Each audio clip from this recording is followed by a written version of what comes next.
Just out cruising around. Just gonna try and flip this around real quick. Hopefully that gets me in the shot pretty good. Anyway, I'm gonna crack the windows a little bit. I just had the AC on, and you know, it's 85 here in South Jersey, and I just wanted to get the car out for a cruise. It's been a nice weekend so far. It's pollen season though, so excuse me if I have a bit of a raspy voice. Yeah, it's that time of year. I gotta take like allergy medicine now. That I'm older, I can't handle it the way I could when I was young. But yeah, I just want to get out for a cruise while we had a nice weekend. Again, getting back to pollen season, it's impossible to keep the car clean. Like, and that's basically what my channel's mostly about. Just like, you know, minor, small, tasteful upgrades here and there, and maintenance. Taking care of the car, keeping it looking new, keeping it driving new, feeling new. But yeah, it's like a losing battle with this pollen. I gotta get one of those dusters. My buddy has one, and it works fabulous. You can just come out and dust your car off real quick, rather than, you know, continuing to, you know, use water or a spray detail. So yeah, next chance I get, I'm gonna go on Amazon and order one of those dusters so I can dust down my car. It's bad. To me, it is anyway. People see it from the distance, they think it looks clean, but it's not. But yeah, I just want to get out for a cruise, bring you guys along. One of the things I wanted to talk about was boost. I've been thinking about boosting the car since I bought it. There's so many arguments to do it. All the arguments are for me to do it eventually, but I don't know, man. Like, I'm happy with the stock power versus the boost. Like would I love to have 700 wheel car versus like a 400 wheel car? Hell yeah. Another 300 horsepower, that almost doubles my power. I'd love that. Have I gotten used to it? Yeah, I've pretty much gotten used to, you know, the stock horsepower level. I handle it well, you know. I've had the car like 19 months now. It's been a little over 18 months since I bought it, and I'm really enjoying it. You know, when I get a chance to take it out and bang through the gears, I'm just cruising right now. But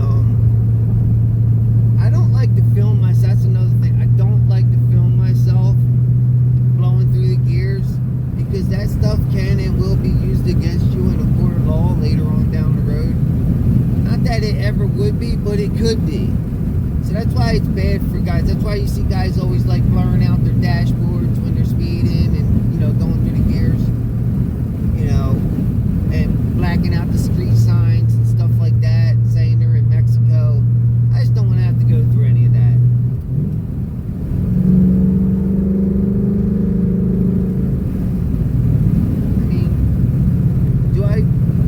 Take the car up, yeah, you know, I go through the gears, but I don't ever run like fifth gear out or anything crazy like that.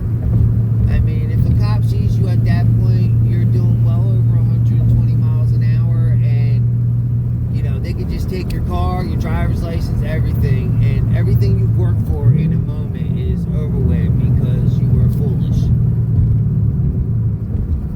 I don't know. That's just hopefully never going to be me.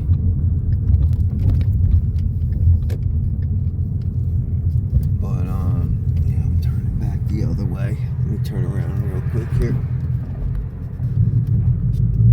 Yeah, it's a beautiful day.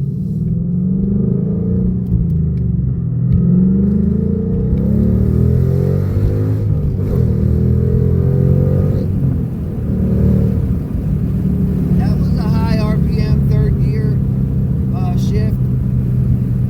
I nailed it right at like 69 on that one. But at that point, you're starting to get into the red. Since I've had, what do you call it? That SVE braided clutch line in, I've been nailing my shifts, man. Like, my stock clutch is still relatively new. I have 16,249 miles on my car today. So I still have a new stock clutch in the car. But other than that, Steeda body mount bracket, Optimum Performance Synchro Shift 2. I went with a weighted shifter ball. But most importantly, that braided clutch line. And also I did the Steeda reservoir line too, to the slave cylinder, the feed line for that. Just those two modifications right there have seemed to sort out my third gear lockout that I had last summer. It's a hot summer day today, just kind of like it was the day when it happened to me a year ago. So yeah, I just wanted to get the car out and nail a nice high RPM shift on camera, so I can show that so far has fixed the issue for me. Now, if the clutch wears out a little bit more later on down the road, will I get locked out again? It's possible.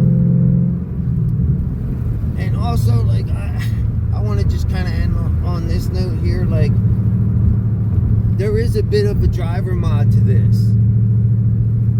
One thing I always make sure of, I never let off the clutch until I feel it snap in the gear. And I'm not like manhandling the shifter. I'm just snapping it in gear. I'm basically using my fingertips almost. Or I'm going like this, like slightly up in the third. But boom, when I do my 1-2 shift, it's straight back to me. Slightly, not hard. Just boom, back on the gas. Same thing with third. I watched Pegalo's. I know he's got an MGW raceback shifter, so he just slaps his forward. But you kind of almost have to do the same thing, even with the stock shifter. But you have to give it that slight little subtle nudge over to the right. Nothing crazy, just a slight subtle nudge, and let it snap itself into gear. And since I've gotten that weighted shifter ball, the Steeda body mount bracket holding the back of that shifter assembly rock solid in place, it just snaps right into gear. And that braided clutch line, don't forget that.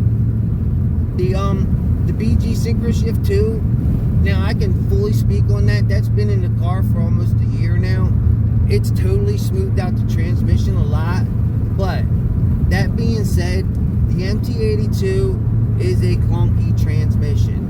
It does feel a little dumpy and clunky from time to time going in and out of gear. There's just no way around that, no matter what fluid you put in that transmission.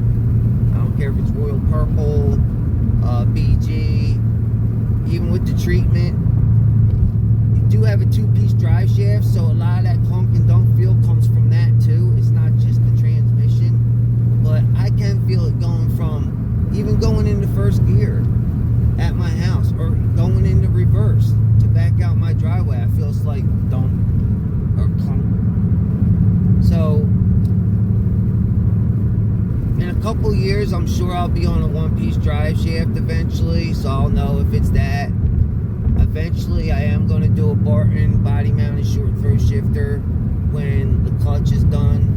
When it comes time for me to get a new clutch, I'm going to do a short throw along with the clutch, because it only makes sense to do that stuff together. The drive shaft could probably get done around that time too.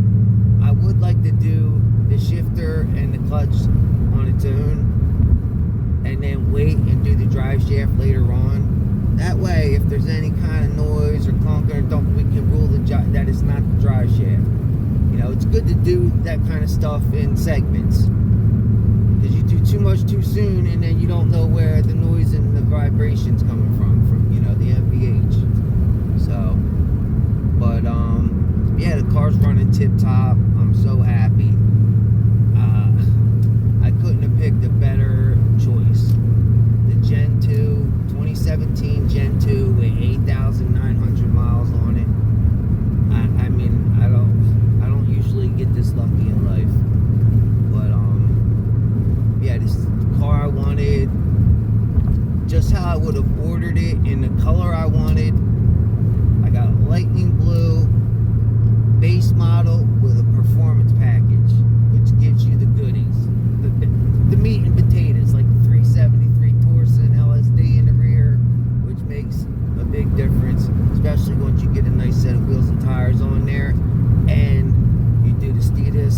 stop the hop kit. It locks the rear of the car down nice. Get you close to feeling like you're on a straight axle, but you have all that independent, handling of the, independent rear suspension and the IRS there. But yeah, man, so far so good with that braided clutch line and Steeder reservoir feed line. I'm doing great. I'm happy. I couldn't be happier about the way the car's driving, handling, and running right now. Again, this is just like an 18-month update on how everything's going. Once I've had the car 2 years, I want to do a nice full review. Again, I don't like to blow through like third, fourth gear. I'll do a 1, 2, 2, 3 shift for you guys, but me going from third to fourth, everybody knows with these cars, you're basically coming out of third gear at like 75 miles an hour going into fourth, and fourth runs out to about $1.10.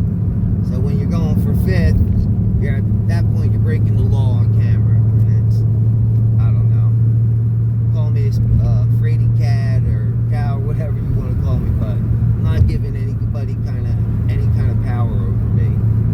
So anyway, that's that. I just want to get you guys updated and do a nice little bit for you, and yeah, I'll talk at you guys in the next one. Take care.